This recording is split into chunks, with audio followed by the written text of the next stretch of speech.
It is now my pleasure to introduce a musical interlude by a choir composed of students from the International School of The Hague, the American School of The Hague, and the British School in the Netherlands.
keynote speaker, Mr. David Williams, former chair of the Board of Directors of the THIMUN Foundation, and emeritus member of the Advisory Board. Mr. Williams, you now have the floor. President, Secretary General, Your Majesty, honoured guests, student officers, and delegates to this 50th anniversary session of the Hague International United Nations. I'm very honoured to have been invited to give the keynote address at this birthday session. I must admit, however, to feeling a little bit nervous. I mean, you all know the feeling that you get when you stand up for the first time and address a huge audience. Well, it affects all of us, no matter how many times we do it. It is, of course, not the first time I've addressed the THIMUN General Assembly, but it is my first time as a keynote speaker. Nor am I the only person here today who has given a keynote address before this august body. His Majesty the King was present in 1983 as a delegate, just like you. He was guest of honour at the 25th anniversary, and as a keynote speaker in THIMUN 2000 as chairman of the Second World Water Forum. Of course, he has kind of moved up in the world a bit now. He gets to sit in the front row, and he doesn't have to raise his placard to get any attention.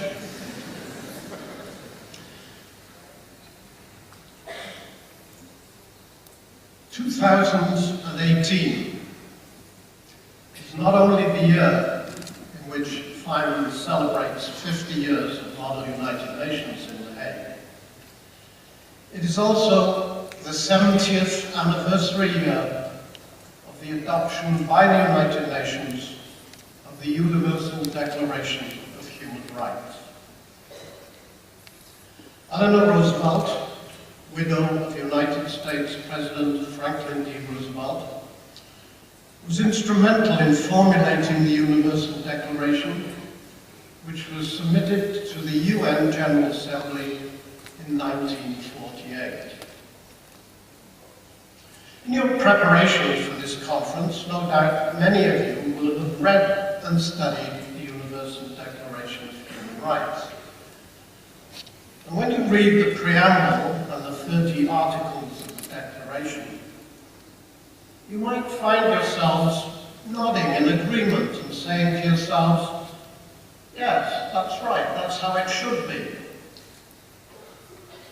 And then, you might have started wondering why you were saying, that's how it should be, instead of, that is how it is. Hopefully, you then begin to wonder what you personally can do to promote human rights and to make others aware that the document, which is binding on all UN member states, is not merely an abstract declaration of rights, but also a declaration of obligations and duties. Well, your conference this year focuses especially on education. And the Universal Declaration calls upon all member states, I quote, to cause it to be disseminated, displayed, read, and expounded, principally in schools and other educational institutions. End quote. Well, have you noticed the Declaration being disseminated, displayed, read, and expounded in your school or institution? No. Well, what is to prevent you as a responsible and educated student interested in international relations from taking on this obligation as part of your Model United Nations experience and activity? Nothing at all. So, admin staff, delegates, student officers, and community journalists, surely you, with all your MUN skills, can easily put that into effect. Take it upon yourselves to disseminate, display, and expound the Universal Declaration of Human Rights in your own educational institution. And then, what about putting the various articles of the Declaration into practice? The final paragraph of the preamble states that every individual and every organ of society shall strive by teaching and education to promote respect for these rights and freedoms and to secure their universal and effective recognition and observance. Your special conference has as one of its issues building civil society through MUN-style conferences. So, you can see that you, as an individual, and with MUN as a rather special organ of society, have the obligation to strive to promote respect for these rights and freedoms and to secure their universal and effective recognition and observance.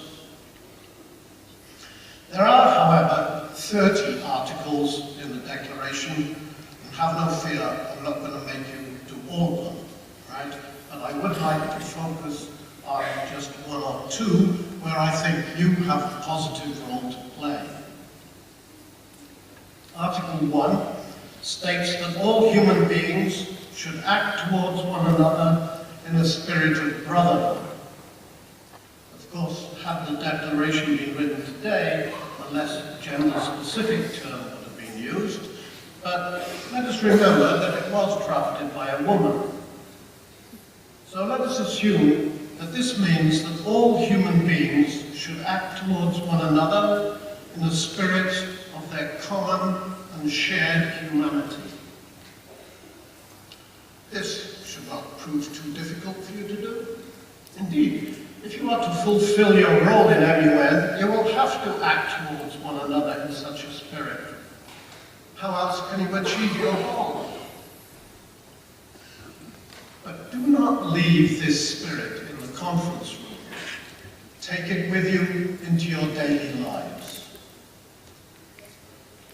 Then, Article 2 of the Universal Declaration states that everyone is entitled to all the rights and freedoms without distinction of any kind, such as race, color, sex, language, religion, political or other opinion, national or social origin, property, birth or other status.